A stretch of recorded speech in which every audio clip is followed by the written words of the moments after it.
In this video, I will show you how to install the TikTok app on laptop PC. Open up the browser you are using. I will use Chrome. Go to TikTok.com.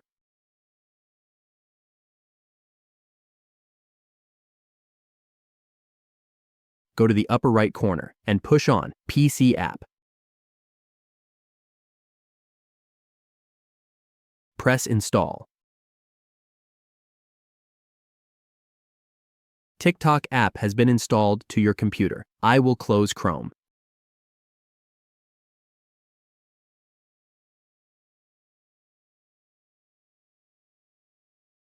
Here is the TikTok app. We will open it up to see if it works. And that's how you do it, guys. How to install the TikTok app on laptop PC.